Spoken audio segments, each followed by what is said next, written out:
আপনি কি thank you আমাকে বললেন? জি, আপনার মতো মানুষেরা এখন আছে বলেই এই পৃথিবী থেকে প্রতিবাদ শব্দটি হারিয়ে যায়নি। একজন শিক্ষকের সম্মান রক্ষা করে আপনি যে দৃষ্টান্ত তৈরি করলেন সেটা সত্যিই প্রশংসনীয়। আপনাকে স্যালুট।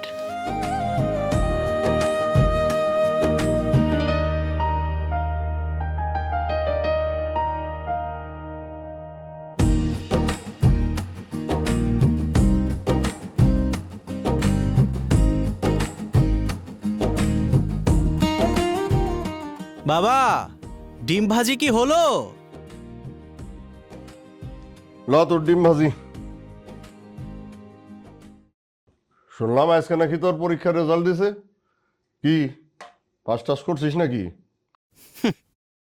শুধু পাস না বাবা, তোমার ছেলে সিজিপিএ 4 পেয়েছে। কি ব্যাপার, হাসছো কেন?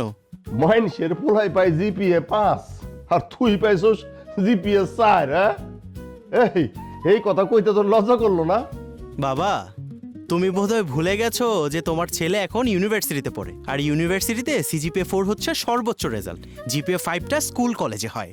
হইছে হইছে হইছে, ডোন্ট টিচ মি। ওরে বাবা, ইংরেজি শিখলে কবে থেকে? কেন আমি সিএনজি চালাই বইলা কি 2-4টা ইংরেজি আমার জানা নাই? আছে। আরে এই বেটা, এই তুই কি নিজের খুব বেশি মেধাবী মনে করস? হ্যাঁ, তা তো একটু আছি। আমারও মেধা ছিল, একদম মাথা ভর্তি মেধা। খালি ওই টাকা পয়সার অভাবে পড়াশোনাটা করতে পারি নাই। আর শোন, ওই বই পুস্তকের মেধা থাকলেই কিন্তু মেধাবী হওয়া যায় না।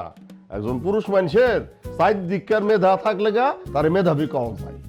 টেবিলে ভাত খাইতে বইসা এই ডিম ভাজির জন্য হইচই করতাছস, মানে একটা ডিমটা পর্যন্ত ভাইজা খাইতে পারস না, এইটাও তোর বাপরে ভাইজা দিতে হয়, আর তুই নিজের মেধাবী বলে দাবি করতাছস। হ্যাঁ, লজ্জা করে না তোর? বাবা, এই যে সামান্য একটা ডিম ভাজা নিয়ে না আমাকে খোটা দিও না। আমি যখন বিসিএস ক্যাডার হয়ে যাব তখন এরকম ডিম ভাজার জন্য 24টা লোক আমার আশেপাশে থাকবে, দেখে নিও তুমি। এই কথা তো বহুদিন ধরে শুনতেছি, বিসিএস ক্যাডার হমু, বিসিএস ক্যাডার হমু। তুই বাজার, তুই যদি সত্যি বিসিএস ক্যাডার হস, একজন সিএনজি চালকের পোলাই বিসিএস ক্যাডার, এই কথাটা ভাবতে আমার গর্বে কেমন বুকটা বইরা যাইতেছে রে বাজার, গর্বে বুকটা বইরা যাইতেছে।